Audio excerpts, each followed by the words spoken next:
Apps can do a lot of cool things. You could order dinner, gamble on your favorite team, and track your health. You could even get a mortgage. One click and you can be approved. I'm not sure by who or what country they're in. You deserve more from the mortgage industry. At AnyMac Home Mortgage, we believe in the need for live human interaction during a very complex process. The kind of service and guidance which an app simply can't provide.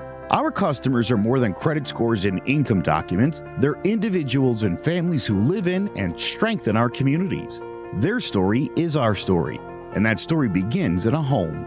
Chris Sawyer is an expert on providing superior customer service and in meeting the mortgage needs of current and future home buyers. With over 18 years of experience in the industry, Chris is able to help customers migrate through the home buying and home financing process by using his wealth of knowledge as a well-qualified mortgage professional.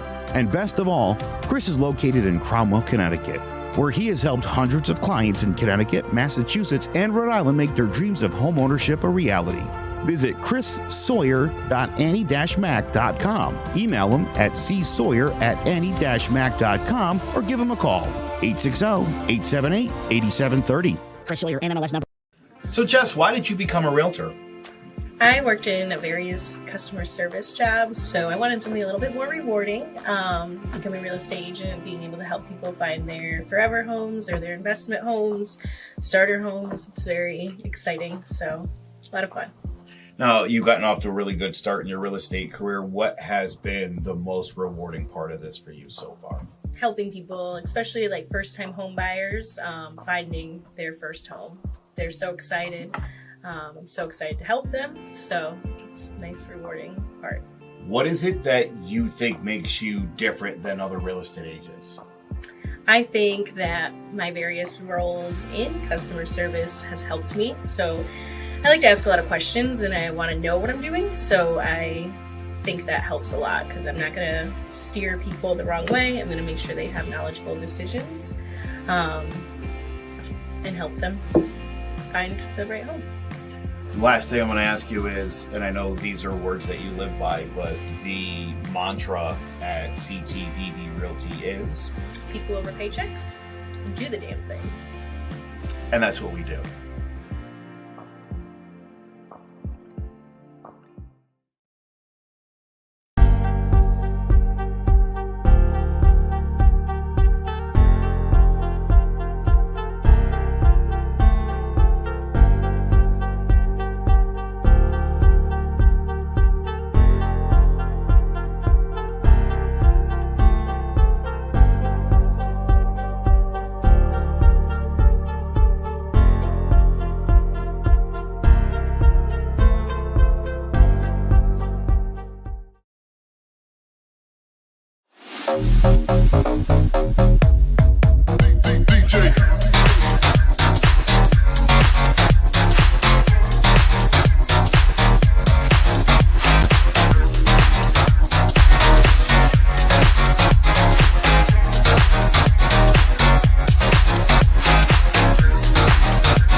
Well, Carlos.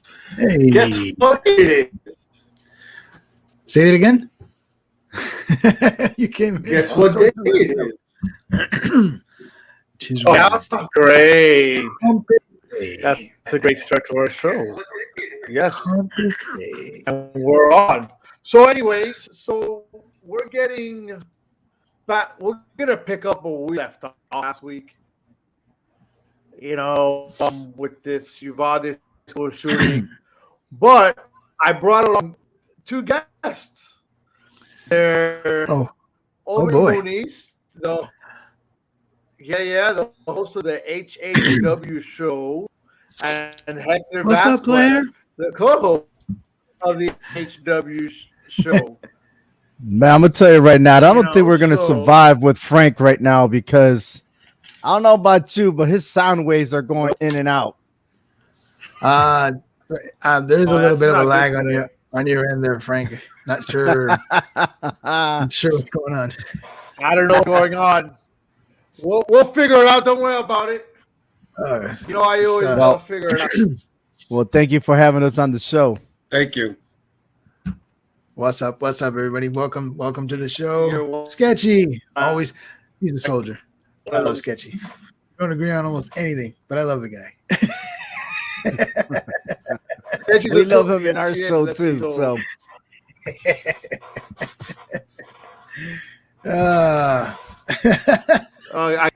I guess I'm on dial-up internet today. I don't know what the heck's going on with me today, guys. Oh man, you got that AOL sound going on.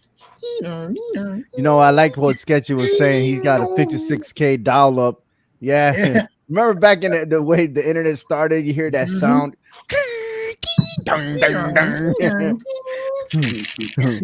Welcome to AOL. You got mail.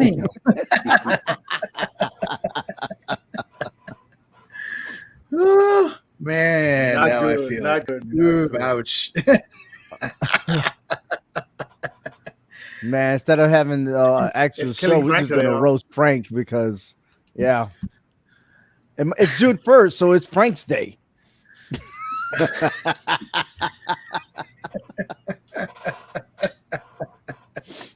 Come on, Frank. It's all good. I'll behave. Frank. Is it one of these This is your again? show. This is your show, man. No, it's all good, man. It's all good. Hey, listen, I'm still trying to fix my issue as I go along. So, All right. I mean, it's cool. Again, I'm Ovi Muniz and Hector Vasquez, and we are with Frank every Tuesday, 8:30 p.m. Eastern Standard Time on the Hard Hitting Wrestling Show. So all you professional wrestling fans out there, tune into us every Tuesday. And also this Sunday, we'll be live for Hell in a Cell Premium, which is happening at 8 o'clock p.m. Eastern Standard Time. So please join us.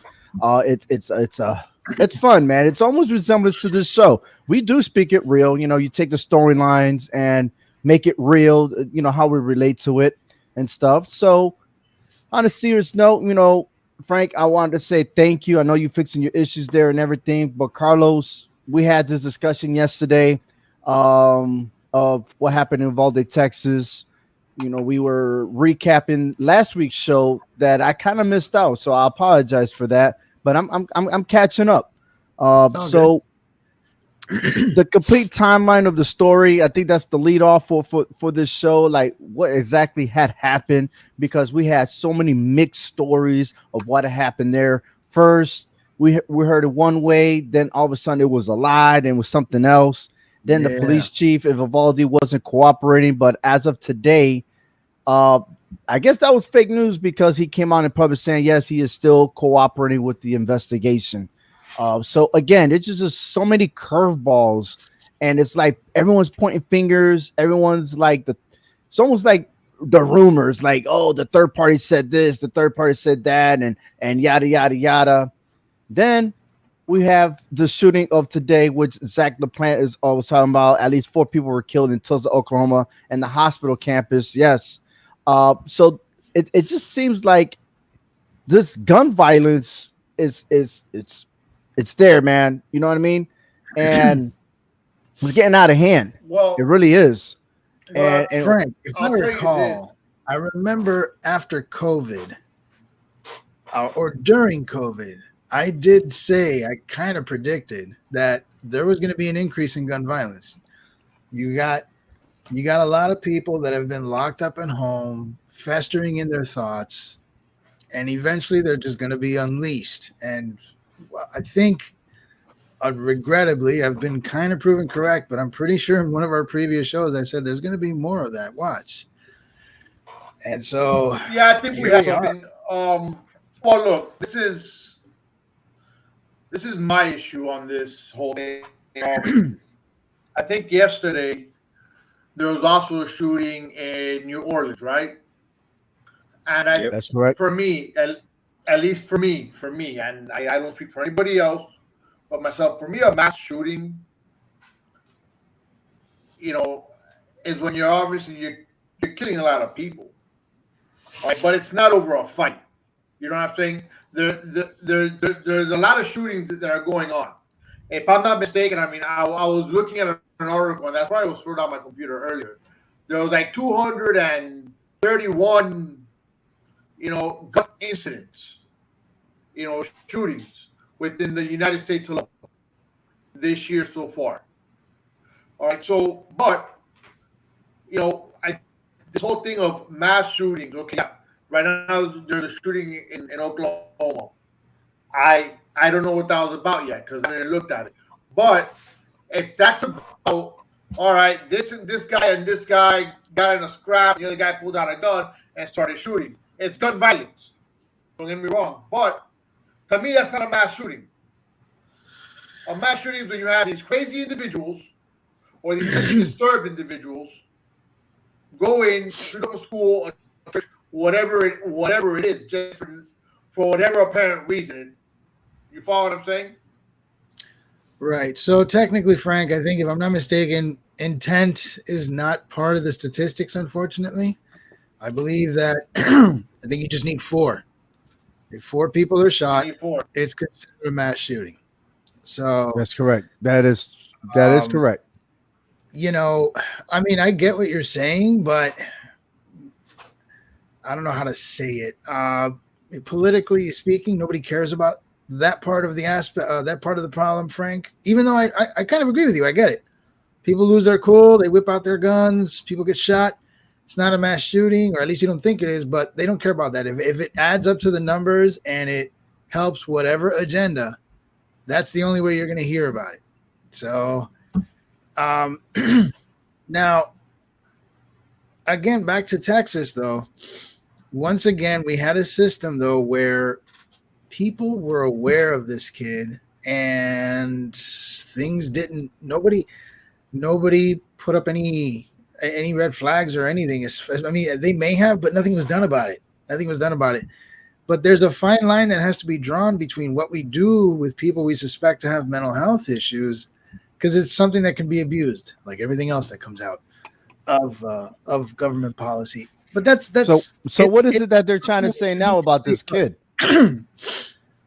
Oh, he had cut up his face. He had been like displaying all sorts of cries for help prior to this. He had been displaying a ton of disturbing behaviors long before this shooting. And I mean, I'm not, again, people were aware, but no one, I don't want to say no one, but it didn't lead to anything. It didn't amount to him not being able to buy a weapon. And then I think, I don't know if it was the governor, but they said they ran checks and nothing came up. So was anything even done about some of the things they saw? I don't know. And again, right. I tend to, right. Go ahead. No, go ahead. Sorry. Go. Yeah. No, I think what you're trying to say is there was no red flags, but look, you're talking about a kid that just turned 18 years old, right? And sometimes when you do seek medical attention stuff, there is a privacy act, unless they report like he's going to hurt himself or others. And apparently, look, you just can't assume it's automatic and say, hey, you know what, this guy's going to kill himself, whatever. I mean, there's just other. It's such a gray area that even the experts still get it wrong. You know what I mean? It's never going to be perfect, right? But then the debate that we had, and I wanted to share this with, and I want to answer Sketchy in just a moment. But the issue that we were talking about, most importantly, is 18 years of age. Why are you purchasing a weapon of that type of caliber? Okay, why are you purchasing? Why are you purchasing it? And then, and I'm gonna let Hector tune in because he also has a valid point. It's like there's a lot of valid at every angle. There's a point, but how do we come together and agree on something, which is very hard to do, right? So, in my aspect, you can't buy a cigarette unless you're 21 years of age. You can't buy alcohol until you're 21 years of age, right? You can't join the police force until you're 21 years of age. Why would an 18-year-old purchase a gun? That's all I'm saying. But Hector did remind me, well, we did enlist to go to the military. I know myself, I enlisted, I was 17 years old. Okay? And yet at 18, I was already getting trained, which is the key word. I'm getting trained on different types of weapons. Okay. So if I'm able to do that at 18, how come I can't do other things and stuff like that? Why can't that kid purchase guns and stuff like that? So, what I want to say, Hector, and you can chime in after, I believe that people that get a permit should get trained like they do here in the state of Connecticut. Now, what's your factor on that? Well, I mean, I agree. I mean, I think there should be, a permit involved in this, because here in Texas is open carry. You don't need a permit. And, that to me is just being a little loose. You know what I'm saying? If you want to start controlling something, then let's start, with having a permit at least. You know what I'm saying? Real quick, going back to, any red flags, their social media. Somebody out there knew what he was posting on Instagram and Facebook. Somebody knew, and so somebody was not responsible to report what they see. And of course, obviously, that social media platform did not do anything themselves to take this off or report it themselves. So, I mean, somebody is to blame for this young man to do what he did here. Because if I start posting things like that, I'm sure somebody's going to. Listen, I get kicked off of Facebook for saying I wanted to punch somebody in the face. Oh, you're already going to get kicked out, bro. That's it. Okay. Yeah, probably, right? I mean, I get kicked out of Facebook for that. I believe last week my sister said, either last week or the comment or the week before, my sister posted something and she got a warning. Oh, I wanted to punch this kid in the face, is what she posted.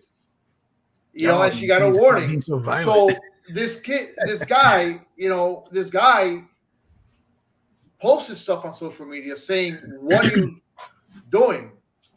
I'm going to go shoot up in elementary school. I think weren't those the words? I think it was something to that extent. So yeah, where was the Facebook police? Where was So it's ridiculous to me. Now there was another thing on this that I saw that on when he turned 18 years old, he went and he bought the ARs, right? Expensive ones too, I heard. Yeah, but they were top quality AR-15s. Here's the thing: where's the waiting period? Hector can speak on that. Hector, okay? No, listen. I bought my first gun in Texas, and I had to wait 3 days to buy it. I mean, to get it, to have it given. I don't think he bought them and then just got them the same afternoon, did he? I believe it was either that or the next day, because there wasn't much time. Because he went and they said he went a couple days later or a week later and he purchased another one, and he had both of them within a week. Right? Sketchy. It's fine. He bought it on credit to the gun store. Great, not whatever it is. He bought it credit like, yo, I'll pay you later. And guess what? Right. He just lost that money. Yeah, but the point here is, where are the laws? What happened to all the laws that are in place, not to prevent this mass shooting, but to kind of help for it not to happen? Because maybe, remember, when you first go buy a gun and you're hot and your mind's running, those 3-4 days they have to wait is to try to calm you down. What happened? I don't know. I don't know if he got them the same day. I didn't hear about that, and I don't know if they've actually spoken about that. I'd like to check that out. The main issue is this, and I think we touched on this last week, and we can touch on it some more this week. We have 2 more voices to speak their minds here. So we have 2 issues: gun control, or at least how do we manage gun control, or what's the best way to go about it, and school security. What do we do? There are conflicting ideas on both ones. So which one do you guys want to tackle first? Well, I want to actually tackle Sketchy Pistons because he asked a question earlier, and I did promise to say I was going to answer it. He did ask Ovi and Frank, you 2 were in the military, and I want to add on Hector because he also served in the military too. Do you believe Americans should have the ability to own AR-15s or other semi-automatic weapons? I always say this: what is the purpose of having those weapons? Why do you need it? Don't tell me you're going on hunting. Okay. I know there was a state representative that came on and public says, hey, I do have a semi-automatic weapon, but that stays in my house for my protection. Okay, I can understand that. Okay, I got it.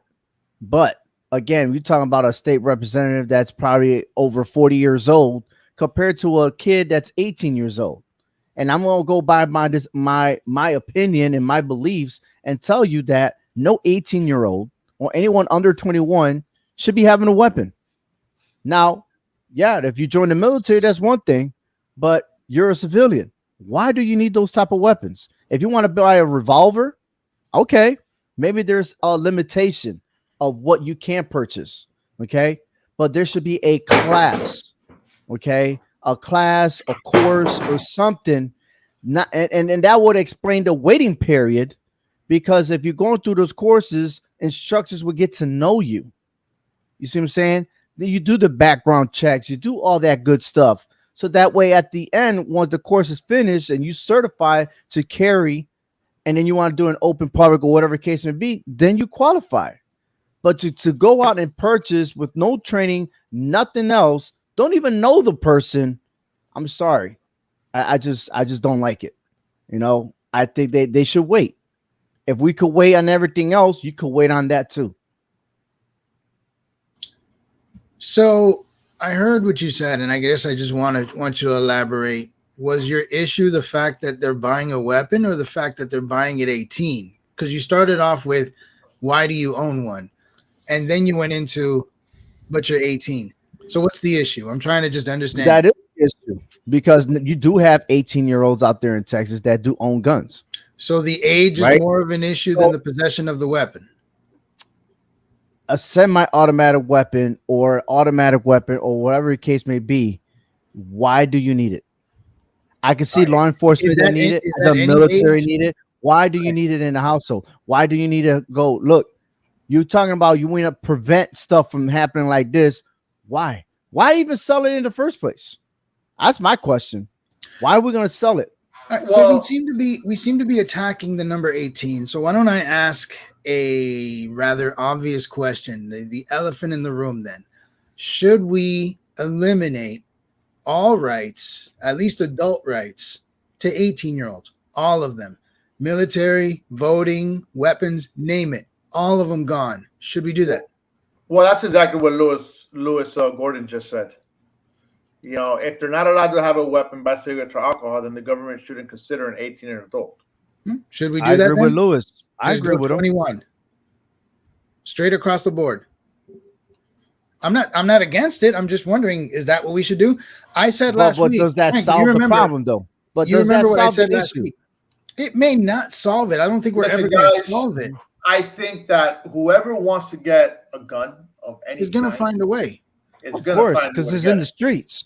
And even if there are no guns, if I want to kill you, I'll find a way to kill you. Here's the thing. Facebook has got you now. I know I'm done. Yep. I lost my train of thought. Damn it. It'll come back. I know. I'm sorry, man. I'm sorry. I just, that's right. Last week, I don't know if you did hear the show, Obi, I touched upon what I think is that 18-year-olds today they're not really built the same, or they're not mentally the same as they were 30 years ago. Back then, the reality of it was schools had gun clubs. They had target practicing classes. It was nothing for you to show up to school with a gun in your car back in the 70s and 80s. Are 18-year-olds the same? I just feel that they're not. Maybe enlighten me. Do you think that today's 18-year-old is mentally capable of dealing with that kind of stuff the way they did when we were kids? They're not raised the way we were raised when we were 18 years old. Mm-hmm. And then, Hector, if I'm not mistaken, you went out of high school straight to the military. Yeah, I did. So I did the same thing. Frank, you did the same thing, right? You waited a year? But I waited a couple of years. Well, technically, whatever it is that you did, you probably have like 80 relationships, and then they're all like that was me. Yeah. So you know what? Anyways, my bad. But you're right. But we were taught, we were responsible. Now there's other areas that we weren't responsible. I mean, Hector could tell you all stories about me in there. But anyways, That's another show. But we were raised part of responsible. We were raised to respect our elders. We were raised a certain way that in today's society right now, these kids, you know, don't even know what gratitude means. Listen, you know, and that's sad. And So then you then want to depend on them to be adults, but they can't be adults. So, but then, go ahead. I'm sorry. I thought no. Go ahead. No. Go ahead. But there's so much because if I'm not mistaken, I think we covered this yesterday, Frank, was that the government is trying to micromanage how we live in our own households, the way we raise our kids and everything else. You know, everyone wants to have a voice. Everyone wants to say whatever it is without any repercussions and stuff like that. But we're also seeing it through politicians. They don't even respect each other. So our whole entire government, everything else is just falling apart. Look, I want to say this. The way that we were raised, the way that we all went to school, I mean, and even when we were in the military, how many times did we all just sit there and just rag on each other, talk shit about each other, all right, insult each other on a regular daily basis? Okay. Oh, yeah. All right. This went on every day, all right, for at least 8 hours a day. All right, you're ragging on each other. You're pushing each other's buttons. Dude, we survived. These kids nowadays, you touch them, you insult them a little bit, they start crying. Oh, I'm being bullied. I'm being pushed. I'm being this. I'm being that. It's like, come on. You know, it's this whole generation is very different. You know, so I don't understand. You know, to have 18 years old be adults, I'm in complete agreement that they're not. So then I think I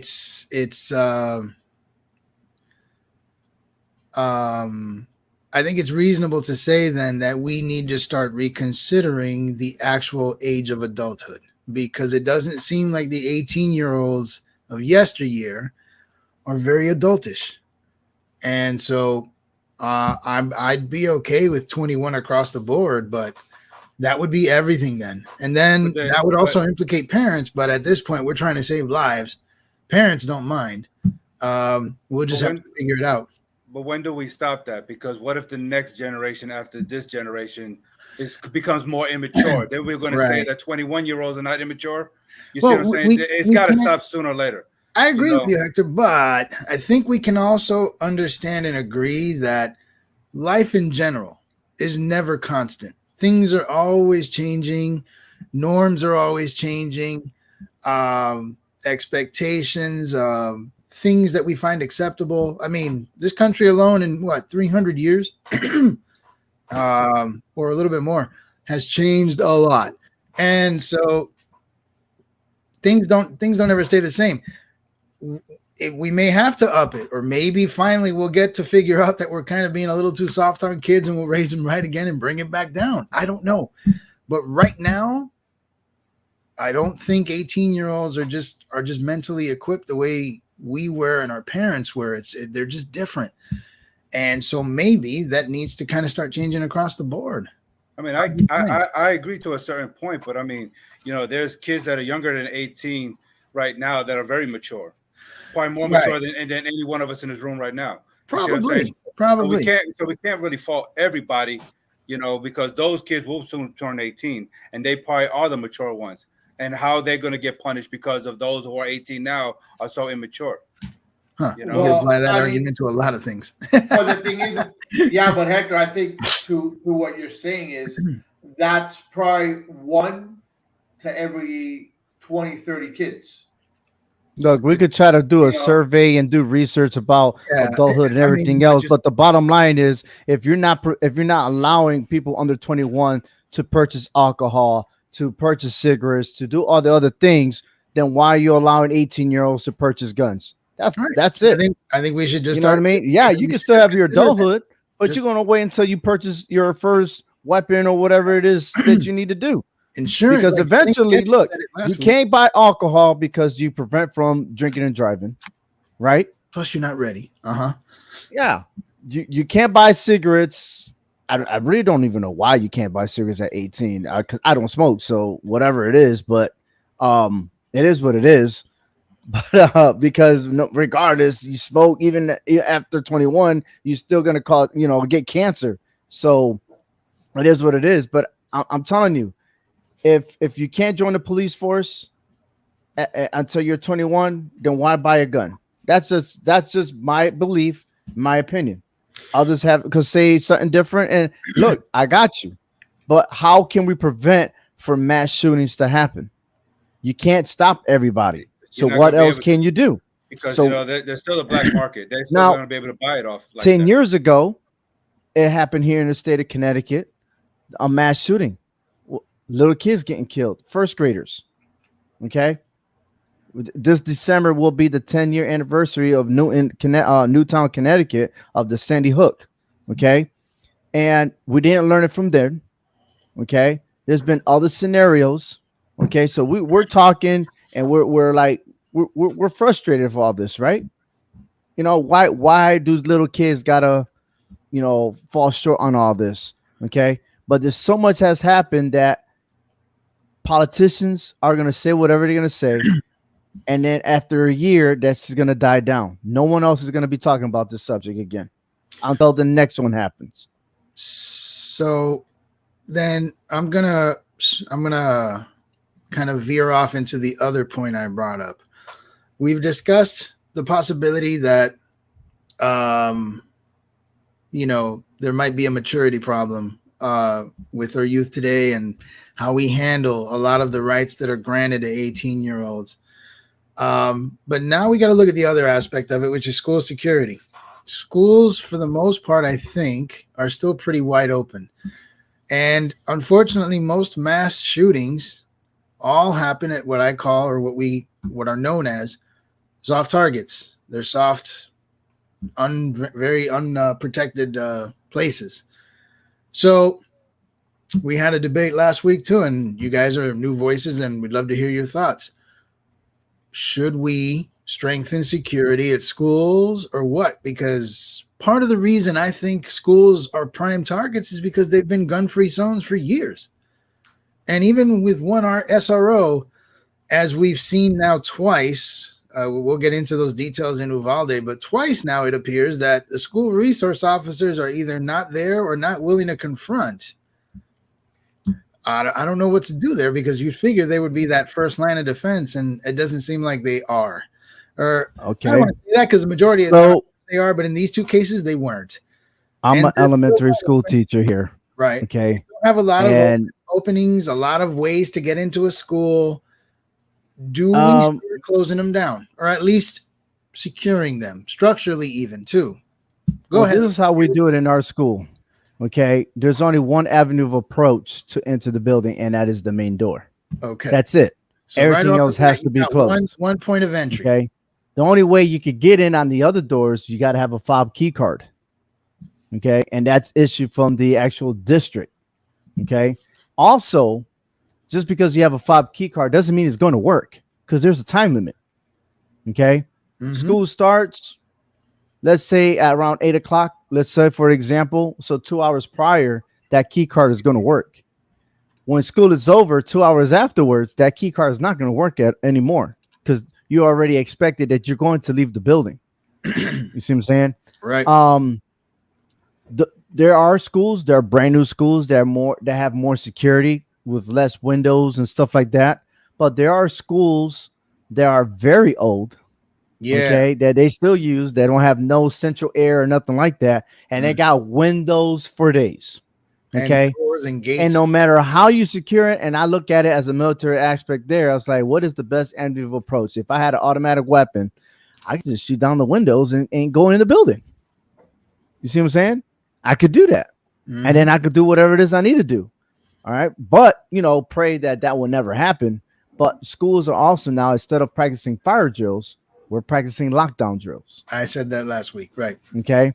And so the way they're doing it, it's kind of iffy, but it's a system that the district agrees that that's what they want to do. I'm looking at it as this. I have a door that goes right outside in my classroom. If I hear something or I feel like something's safe, you think I'm just gonna lay down and just wait? No. Hey kids, let's go. We're gonna move. Okay. Now I can say that because I've been through hostile environment before, but I can't say that for everyone else. Okay. There's been speculations and talks about arming teachers. I'm gonna tell you right now, that is the wrong idea. Okay. Because check this out. In the military, we train, and I got to train from my battle buddy on my left, my battle buddy on the right. We're training. We're getting to know each other. You have a gun, we're going to shoot and everything else. You're going to trust that person. We do maneuvers and everything else. We trust each other, right? I can't trust the next teacher over. We got teachers that can't really deal with stress. Okay. Imagine one hiccup that the teacher gets so upset and just start whipping on someone with it. You know what I mean? Like, this is a crazy mind, stuff like that. Don't get me wrong. But then there are kids that they could be evil to where maybe they'll try to take that piece. You see what I'm saying? And it's a whole another level of responsibility to try to arm teachers. And I think that's just a bad idea. Yeah. I was thinking, if you're going to go that rather than just carry it around, though, they should have some kind of safe where nobody can get to it, or something like that. But that's a waste of time. It's a waste of time. So you mean to tell me that you put your stuff in the safe, right? Okay. I'll just scratch that. You in your house, you got your safe. You put your weapon in there, right? Mm-hmm. Okay. All of a sudden, something happens. What you gonna do? You're gonna run to your safe. Now, how long does it take for you to open your safe? Well, it depends on what kind of safe they have and all that stuff. Hey, look. Whenever your adrenaline is kicking in, right, you've never been there, so you don't know. You see what I'm saying? Lewis is. Oh, I like Lewis Gordon. Biometric safe less than a second. Yeah. Okay. Yeah, but again, it can still malfunction though. But listen. The point is this. Okay, it's like I have my guns, right? My guns are not in a safe. Okay, but I also don't have them just lying around in my room either. Yeah. I have kids. Right. All right. So I have it hidden. If somebody breaks into my house in the middle of the night, I better make sure I hear them before the door even opens. So I Frank could go got blanks in his house. So I could go to where the gun is at. So at the end, it's the same mechanism. But schools have lockdown drills. It's a matter of training the students to go somewhere, and if the teacher knows how to, if the teacher has their students, and again, we're just talking hypothetically, teacher has their students trained. When you hear this sound, you see this light flashing, all that stuff, do exactly this. All right. At the same time they're doing that, a teacher should have more than enough time within a classroom. This isn't a house; it's a classroom. It's one box to run said weapon, put themselves in a safe position to handle an intruder should they come in. I don't see an issue with that. Okay, but what happens if the teacher's having a bad day? Some kids start fucking with the teacher, and then guess what? Then here come the teacher, go to the safe and blow the kid. It's the same thing. All right, so but like arming teachers is not the answer. Can you set it up to where the safes can't be opened unless the lockdown trigger is No. Because listen. Look, you're trying to come up with a valid point that teachers should carry, and I'm gonna say you're wrong. I'm not saying it's absolutely.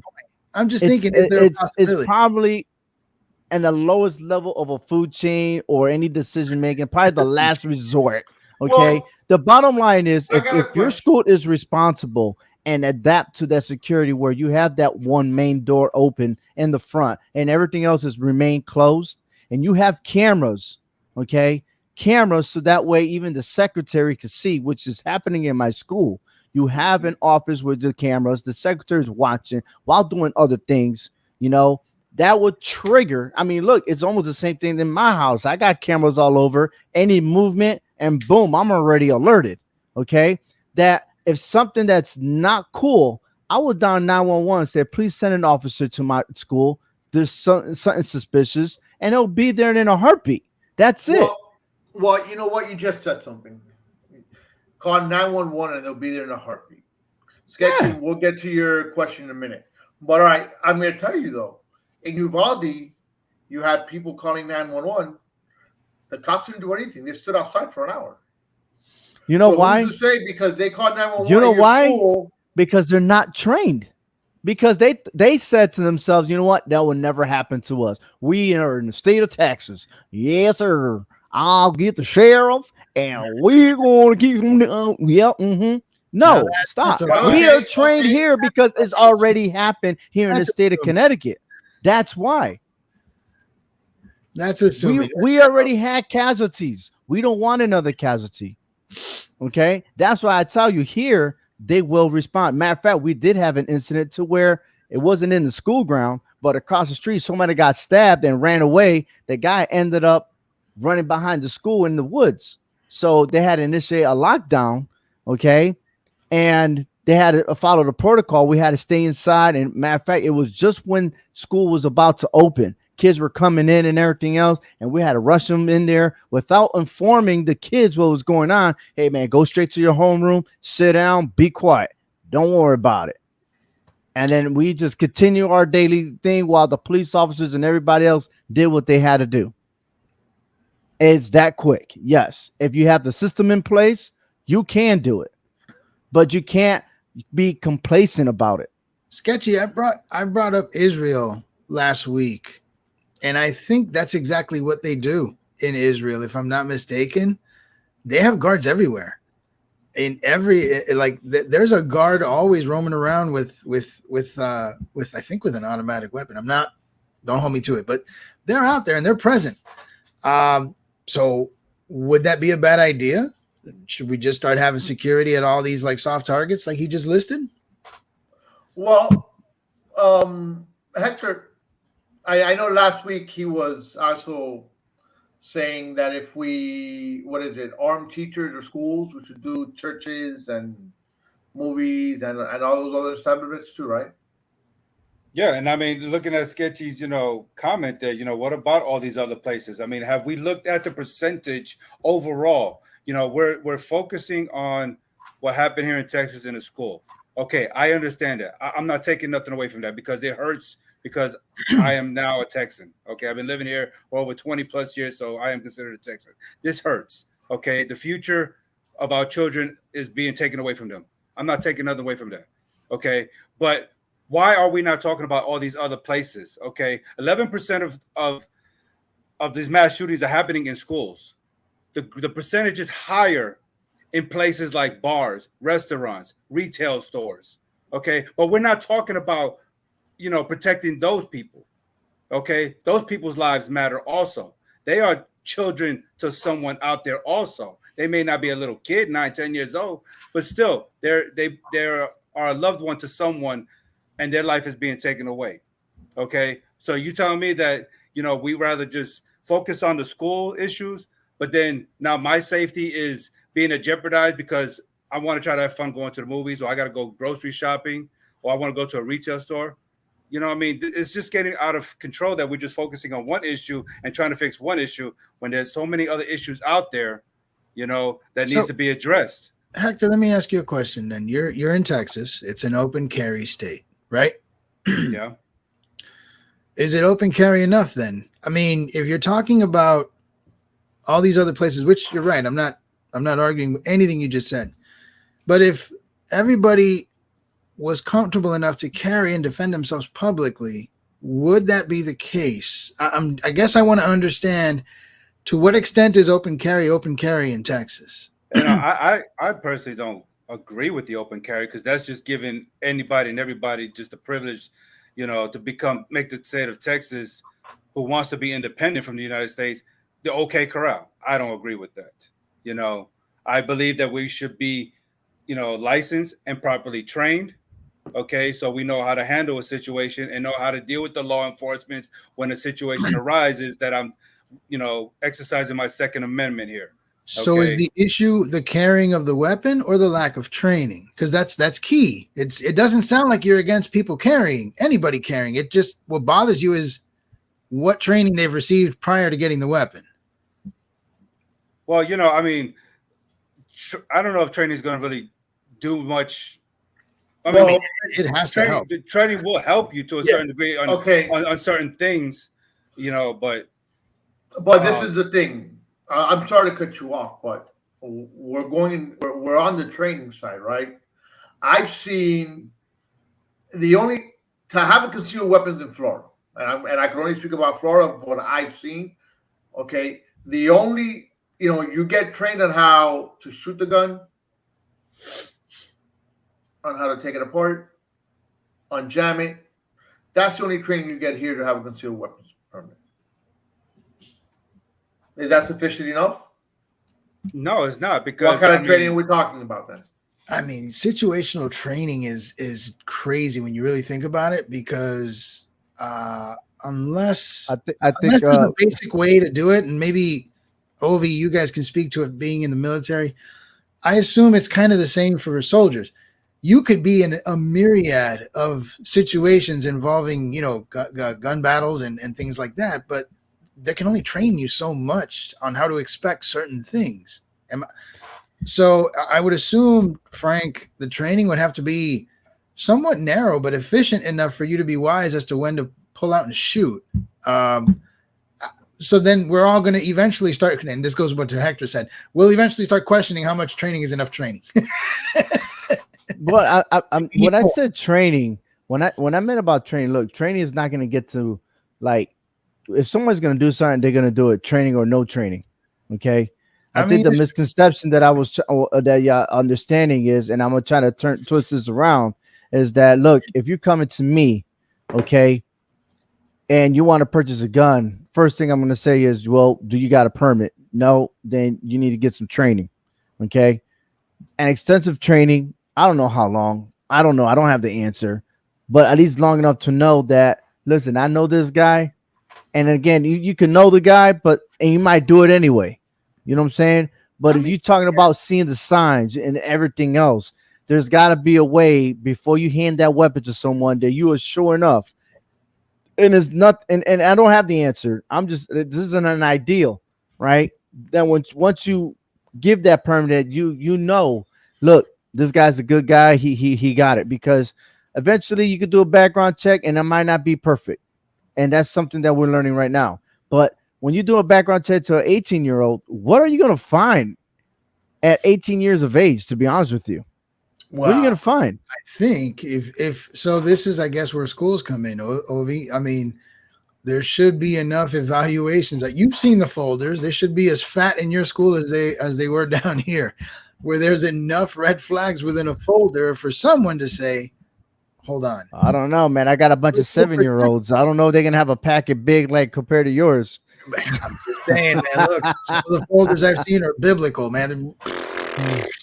So, but we're very protective of minors and their information and all that. So I think that adds to the problem of red flags falling through the cracks, because we have to protect the information because they're under 18. So I don't know. I guess for me, when you talk about training, it's more like about being knowledgeable in that training of what I can and can't do, okay, as a gun owner, and know my rights if law enforcement tries to wrongfully accuse me of doing the right thing to protect myself, my home, my family. You see, because, I know people here that are friends of mine that have guns, and they've gone through the training. And they tell me, okay, when you own a gun, you're going to have to know this. You have to know the law, okay, to help keep you out of the situation. So you are innocent, until proven guilty in situations. Right. You see what I'm saying? So that, I guess, the training I'm talking about, just being knowledgeable of what your state requires you to have a gun. You see what I'm saying? Mm-hmm. Frank, can you put that last comment up? Yeah, Dwayne White said first is AR-15s. California back in 2007 or so banned 50 BMG rifles. I had one and was grandfathered in after doing all the additional registration and was limited on where I could shoot it. I like the way he put it, and I wish I had that thought in my head because I did think about that, but the place is limited. I like the limit because that way, look, if you're going to purchase these guns, there's an area where you go ahead and do what you got to do. But once you're finished, go right back home and put it away. So let me ask a question. I think this is something that we need to discuss, and I'm the least experienced one here. The AR-15. All right. I hear in the news and the media all the time, oh, it's an assault rifle. It's designed to kill people. To me, that's a load of crap. A gun is a gun. Whoever's holding it is going to decide what it's going to be for. But is the AR-15 the issue? I mean, first of all, they like to mix up the words AR-15 and semi-automatic. Now, I'm not a gun expert, but I'm not an idiot. Anything that requires repeated triggering is a semi-automatic weapon. So to me, it becomes lumping a gun into a loaded term, which is pretty devious and sneaky. But is the AR-15 really the issue? Gun. Okay. Let me ask you this. Go ahead. The United States micromanaged Iraq for having one weapon in the household instead of having 4 or 5. They have to get confiscated. So if the United States government is micromanaging Iraq in their way of life, why we're not doing it here in the United States? Are you suggesting they should? Well, eventually they don't got no violence over there towards the American soldiers except for IEDs and all the other explosives. So they still found a way. So why not do that over here in our country? Okay, I'm just saying. But it's hypocritical though, right? But looking at that country versus our country, what is their freedom versus our freedom? How did their freedom look versus ours? Well, they don't really have them. They didn't have any. Exactly. By us occupying, they just had democracy of us being there. You see what I'm saying? But we have been given the freedom and the liberty to live how we want to live and choose how we want to live that life here, and I mean, it's got out of control. I agree. Our freedom is getting out of control a little bit. People take too much of advantage of it, and it is, sad that we are being micromanaged in certain areas and not other areas. I think, our government, they have their priorities all jacked up. You're absolutely right. I agree with that. So is it fair or is it correct? I think this is the main thing I want the people watching the show to understand before we head out. Is it fair to say that AR-15s are designed to kill people? Yes or no? It's designed to do what you want it to do. Yeah. That does not sound like that they're designed to kill people then. Well, when you grab one and you shoot someone, let me know if you killed that person. I mean, that's fine. But again, okay. When you buy it from the store, does it say kill people at will on the box or whatever? I mean, is it designed to kill people? Yes or no? You're supposed to handle with care. All right. Okay, look. What I'm hearing is I know what you're trying to get at, and I'm going to tell you exactly the same way. Right. It's designed whatever you want it to be. So that's a no. That's not a no. That's a no. I mean, because weapons do kill people, right? You're saying weapons kill harm oneself also, right? No, you're saying exactly what needs to be said. I'm just saying. It's the person. I did not say that. No, it's the person behind the firearm, regardless of what it is. Okay, that's gonna go ahead and pull the trigger. Now, the gun is but you can still get killed by it, right? The gun is designed. The gun is designed to kill. It's up to the person behind the gun to pull the trigger or not to pull the trigger, and what they're aiming at. So it's really not. It's almost asking the question: what came first, the egg or the chicken? It's not accurate though to say that the AR-15 is designed to kill people. That's not accurate. But let me ask you another question. And again, I'm asking you guys because you understand these things better than I do. Is the term assault rifle correct? I mean, when you say assault rifle, it assumes that the rifle was built specifically for assaulting. Is that a correct term? Military terminology, yes. I mean, you use it for the military because Right. you're not going to use a 9mm Glock as an assault weapon in the military. Right.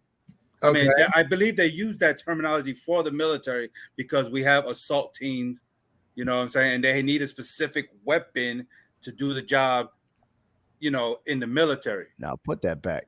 Put that.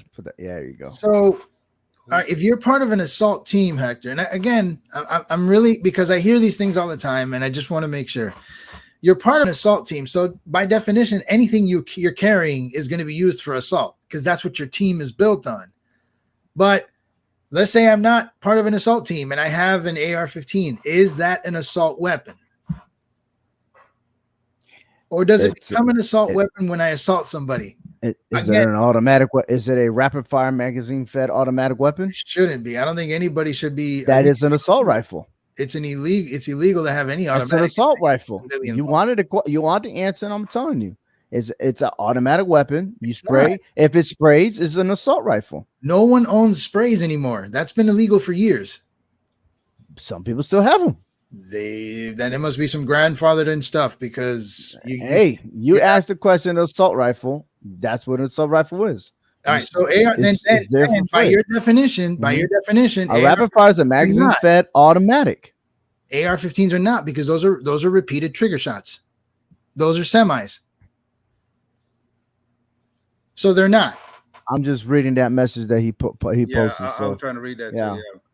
Yes, I used a 9mm while in the Marines. Did not have a rifle. Hard to work on aircraft carrying an M16. You got that right.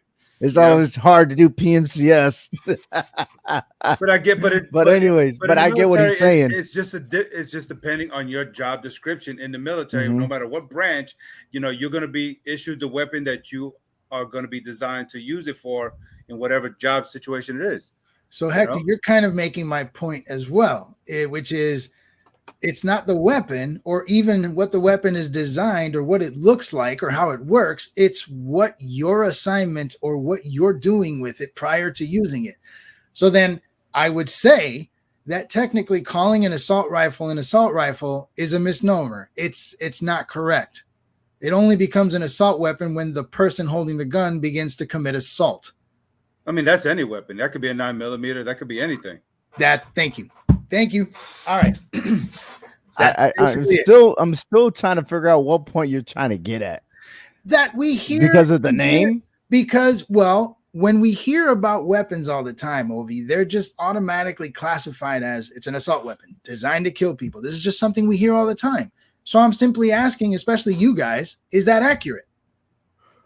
I don't want to laugh because this is a serious topic, but Dwayne White, I mean, this guy's rolling right now. I'm liking his comments. Speed loaders. I remember my time using speed loaders. Those were a bitch to load with. Yeah. But anyways, look, bottom line is, overall, we have to think about the safety of everybody. Thanks for the and the thing is, yeah, that one hits hard. It hits hard, and Hector was saying that it's dealing with kids because now they miss their whole entire life. Okay, the grocery stores, public places. We even could go to Las Vegas to shooting there. The Columbine going way back, and then it also hits here 10 years ago to be like not again. You know, how many more mass shootings are we gonna suffer? And why we're not fixing the issue? And everyone's going to have their point of view, just like what we did here. Everyone has their point of view. No one has the answer. How can we come up with an answer? And if we cannot figure it out, we're expecting our politicians to figure it out, and they can't figure it out. Look, you see, hold on. No, go. So what is the best scenario with this? What can we do? How can we all come into an agreement to solve this problem? Bottom line, can we do it right now? I might say something, it might offend somebody else, and then he's gonna get mad, and then we're gonna start fighting, exchange words, and be like little bitches and everything else. I'm sorry, but it is what it is. That's what's happening. is that everyone want to be better than somebody, and you identify the problem, but no one's going to come with solutions. So what solutions can we come up with? We've discussed a few. That doesn't mean they're perfect. And of course, well, we've already talked about the school. Since we're not politicians, got it. Okay. We're now. Do we prevent from selling semi-automatic weapons? I know the other guy.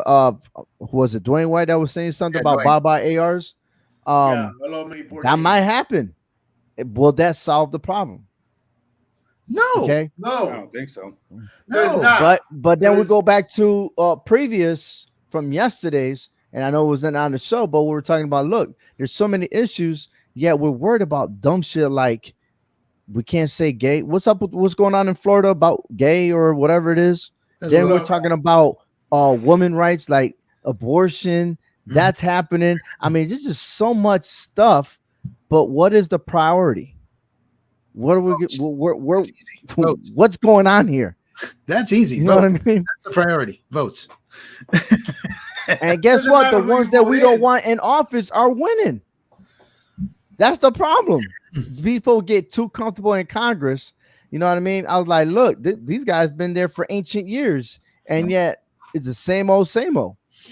They don't want to. Just saying. Ovi, I told you this. If you if government solve problems, there's no need for them to work. That's the whole point. They will. Is that what it is? Yes, that's exactly what it is. I missed that class. A problem, man. You can solve your way out of a job is what you do. Vote for me because everything that or get assassinated. And it just seems as if we focus on these issues like we're dealing with right now. We take our eye off of other situations, okay? Because we don't need another 9/11 on our hands, okay? Look what happened there. So much security, they breached right through it and took all our planes and just killed thousands and thousands of lives, okay? So it's like, this is just getting, I think I said this last night on the show. If we're not careful as a country, we're going to be under martial law. Hector, you bring up something interesting. 9/11, when it happened, security really wasn't all there because I think it was box cutters. I think you were allowed to bring those. And so back then they got on. Cockpits weren't locked like they are now, but it's weird.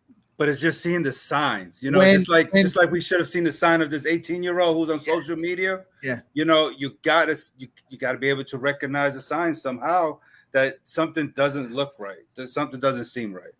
Okay, but the problem is this. When you recognize a sign, what are you going to do about it? Because that's what's going on here. People are seeing signs because now everybody's saying, oh, yeah, you saw this kid. He used to abuse animals. He will cut himself up.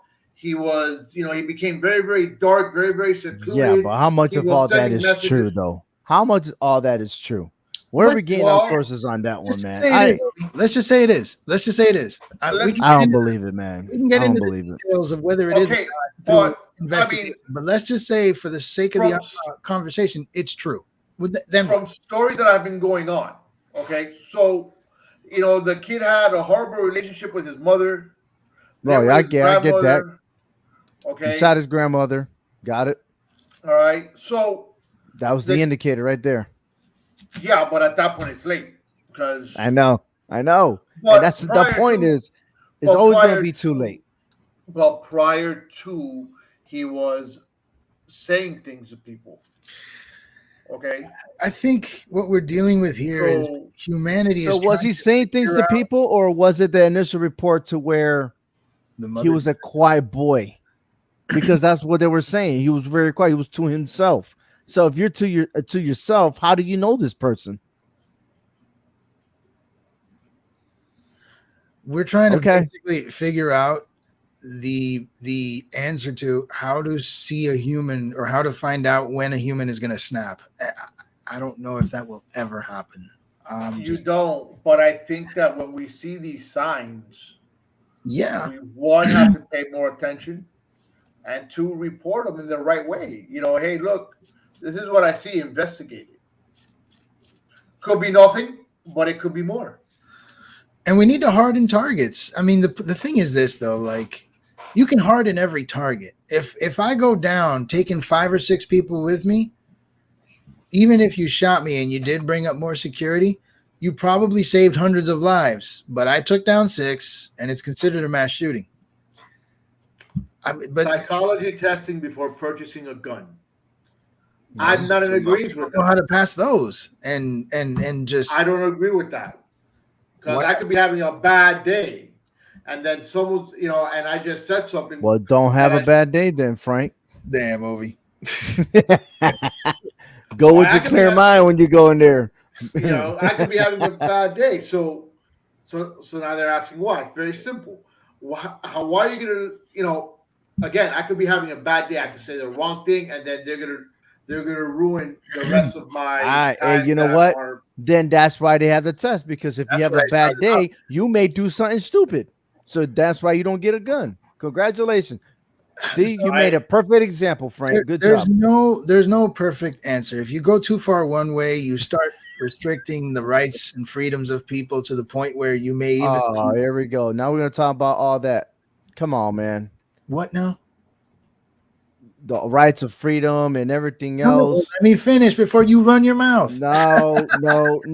I know exactly where you're going in this one. No, you don't know. Yes, I do know. All I'm saying is, finish so I can interrupt you again. When we go too far one way or another, if you start testing too much and start prejudging, you might end up taking away rights and things like that. If you don't go enough, then you don't catch things. I think at the end of the day, we can try all we want with red flags and preventative measures, but the one thing that's always been able to stop these things, or at least minimize them, is bullets coming the other way. So increased security somehow, some way, is at least one answer I think we can all agree with. Increasing security. Okay. And how are you going to increase security? Who are you going to get? Who are you going to have security? Well, I mean, you offer the positions, do the training. I mean, offer positions. People don't want those positions. Look what's going on right now. How do you know? Because it's happening right now. How you not know? That's like people want to defunct the police force. People don't want to become police force. People don't respect the police force. That's like every time everyone is a reporter out in the streets. That's why there's the biggest problem. There are jobs. Yes, there are jobs there, but nobody wants those jobs. They're not even. Look at the survey. Look at what's going on. Look at all the reports before you start mentioning about higher security, put more security. Well, how you put more security if you don't even have security? So how you can put more policemen out there if you don't have enough police force out there? If we don't have it, then we need it. And if we need it, you find ways. If you need it, how are you going to get it? If they're not, if no one's coming forward to take those jobs. They talk about putting money into training, don't they? They talk about it, but are they doing it? Talking is one thing, actions is another. All I'm saying is, telling you that right now. If you want to get into the who's and what's and who's doing, that's not the who's. Those are the facts that I'm telling you right now. No, okay. You're talking about how about security, because they only concentrate on what's a priority and everything else. Right or wrong. Are you an educator? You got police officers at your school? Yes, because police officers are not in every school, and I guarantee you that. In Miami-Dade County, here in Miami, we have police officers in every school. All day, that I can tell you. Country schools have a police officer on premises since Parkland. Okay, since Parkland. Until how long after that? You see what I'm saying? Now, is it like that everywhere? No, it's not like that everywhere. Then make security guards get paid shitty wages. Ovi is right. Nobody's going to do that job for poverty of wages. Absolutely. No, they're not. They're not going to figure nothing out. You know why? It's going back to what I said from the beginning of the show. We have already dealt with so many mass shootings that we're going to talk about this now. And then after that, maybe 2-3 months from now, no one's ever going to be talking about this because something else is going to happen. And then that's the main topic. And everyone's forget about mass shootings and stuff like that until it probably happen maybe 5-10 years later down the road again. That's exactly what's going to happen. And it doesn't even matter who you're going to vote for or anything else, because you say change. We got change. We got President Biden. How much change has happened?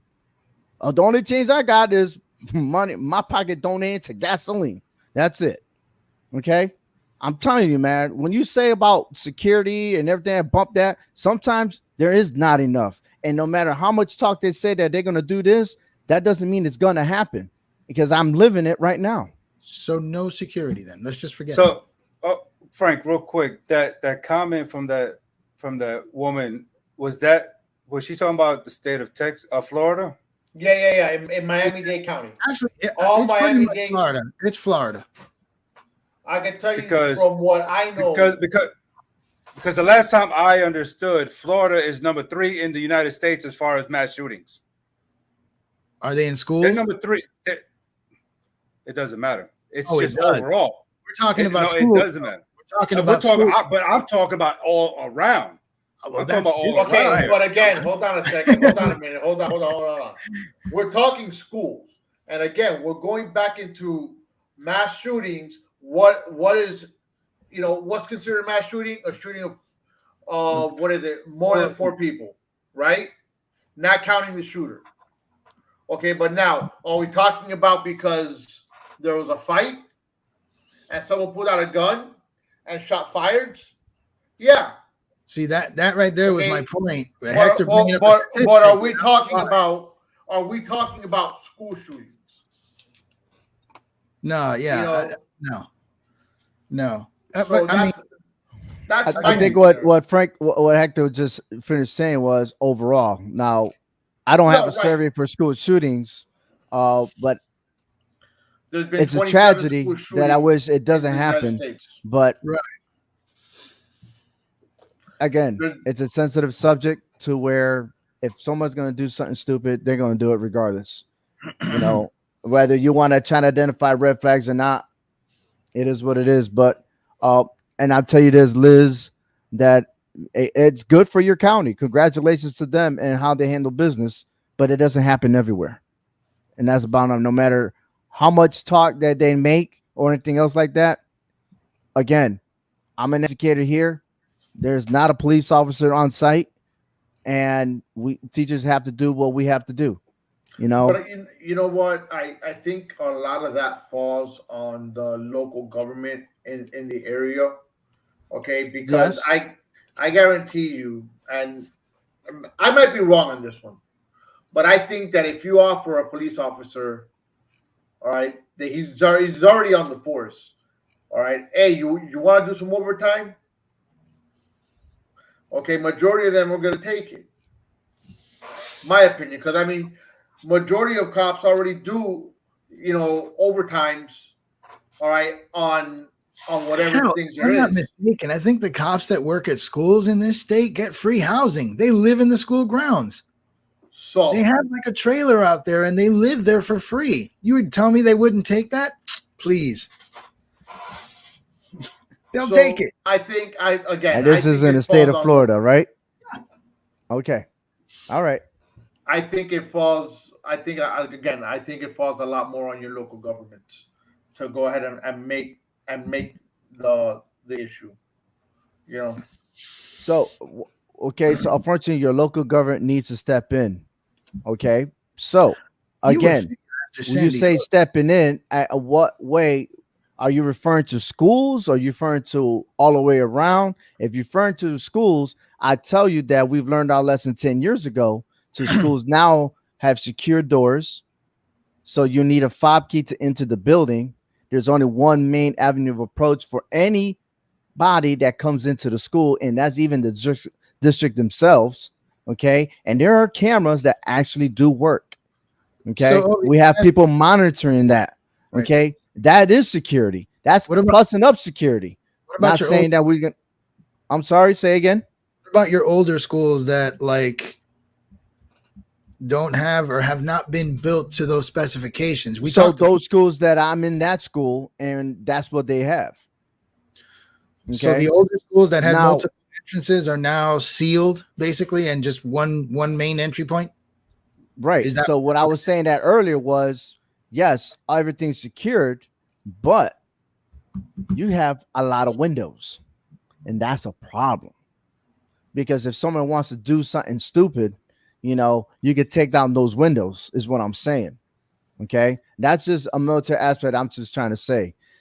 The say of you can't fix stupid applies to mentally unstable people shooting schools. You can't confiscate all ARs in the USA. If they try, they will have the same success as the war on drugs. It will move underground.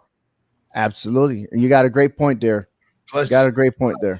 Plus, if you did and you managed to confiscate a bunch of those quote unquote ARs and the underground business thrive, the numbers of mass shootings will increase and be worse per event. But there are programs out there that if you turn those weapons in, you get cash back. You don't get enough cash back for them. How do you know? Did you try? No, but I've heard. All right, then. I've never tried it. What do you get? But you know, you got a coupon, a coupon at KFC. But you know what? Going back, mira, toma un sofrito ahí, vete. But you know what? Look, going back to Wayne's comment, right? It will move underground. Out of all these school shootings, okay, out of all these school shootings, the movie theaters, the church, the grocery store, the churches, right. Okay, and a concert. All right, there you go. When you look at these, we're talking about people that have purchased guns legally, okay? And they all went through places that have very low security. And if I'm not mistaken, barely had a criminal record. Correct?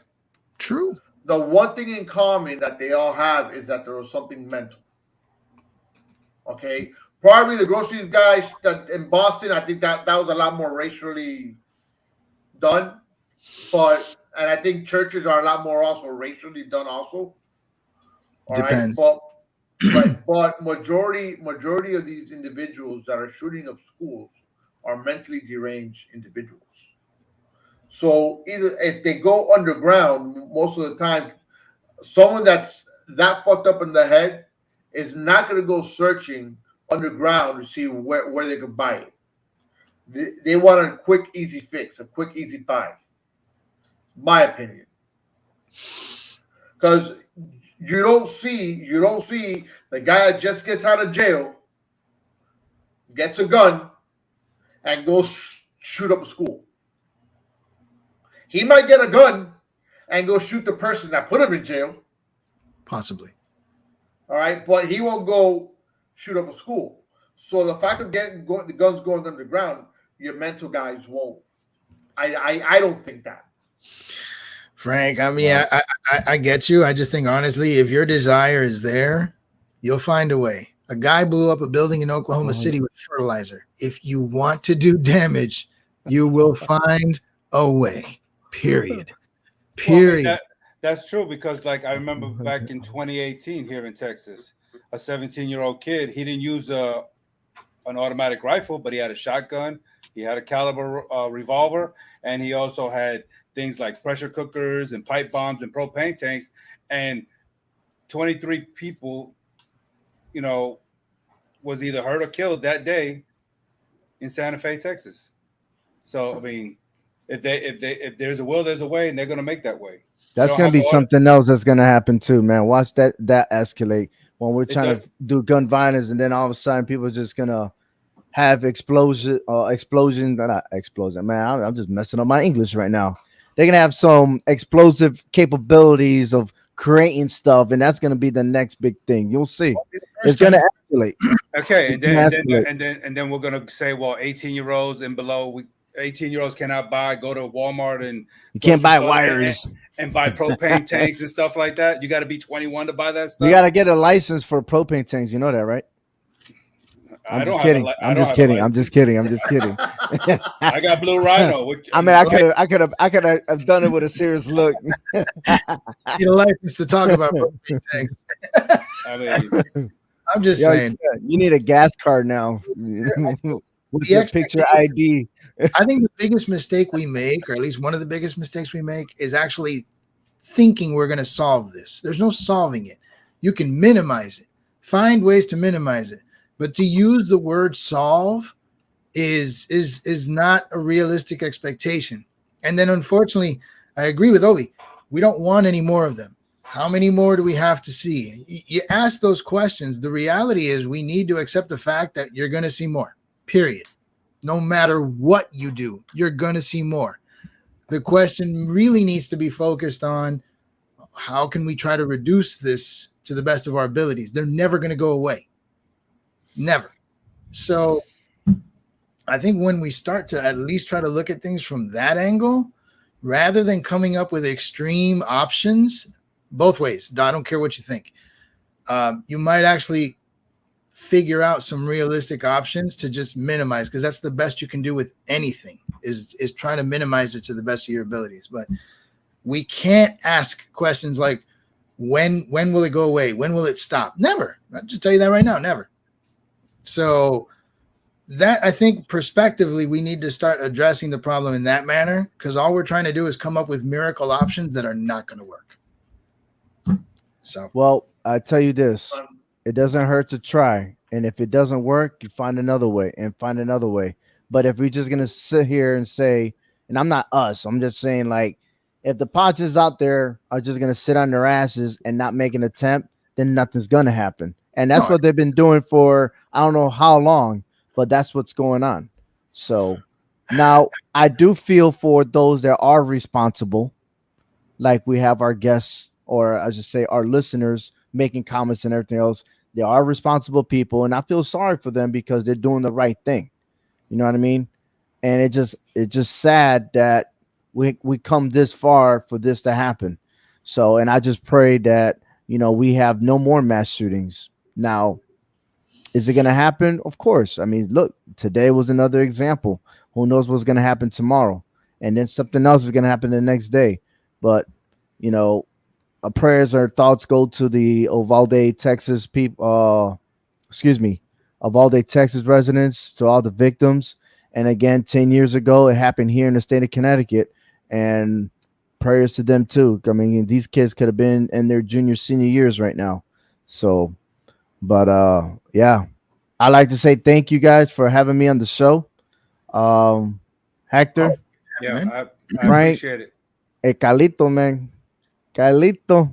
Oh, I don't know about you, man. No one ever.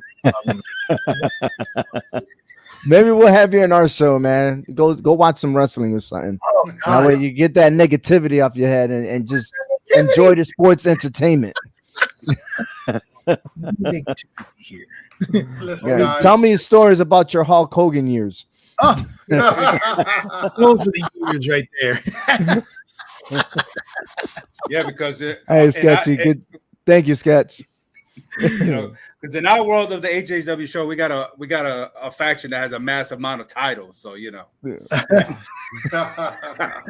And how we're gonna resolve that? That'd be a different story. I admire you guys for your show, and I'll say this. I don't know how to say it, but like, I just stopped watching wrestling years ago. So the fact that you guys are not only on it, but you're like discussing it, it's like, wow, there's still people out there that appreciate it. That's good. I left it. It's not that I didn't like it anymore. You hear this guy? Oh, there's still people out there. There are still people out there, man. It's amazing. I thought, most of us, like I know most of my friends, we don't talk about the WW. It used to be F. Hey, thank you, Dwayne White. Thank you. Is that flag behind you? Before you go, Hector, is that flag behind you a WWF or is that E already? No, that's the WWF. Bingo. See, that's classic. Showing the belt. Showing the belt. Right here, baby. Oh, man. If you want a shot, Carlos, I'm here in Texas. I'm there ready, you go. Nice. Hey, Frank wasn't ready because he wound up leaving with something else. COVID. Yikes. Hey, listen. I'll stop by one day, man. I wouldn't know what to say, but I'd love to stop by and just hear you guys talk about wrestling. Hey, outstanding. We can always have another point of view on it. Sure. All right, fair enough. Guys, listen, thank you for joining us. Thank you. Thank you. It's been fun. I got to see you guys twice this week. Talk crap with you guys twice sound this like week. It's a bad thing. No. It's a good thing. I normally see them once a week. So again, thank you for joining us. You guys have to come back, another time. Hopefully it will be a different type of show where we're not discussing. As long as you're sober, I'll be here. No, those are the best. You got to be here when he's not. Yeah. Don't be listen. When he did that in my show, We're he not was going looking to for Hector. discuss that. We're not going to discuss that. You see, now it's my turn. Now I can do that too. He got to taste his own medicine. You're good now? Hector, where's Hector? No, those are the best. Those are the best. No. Hector. Hey, listen, I'm Frank. That's Carlos. That's Hector. Obi. Join them Tuesday nights on the HHW show. Hector's right there. And join us. Like the Brady And Bunch. join now. us next week.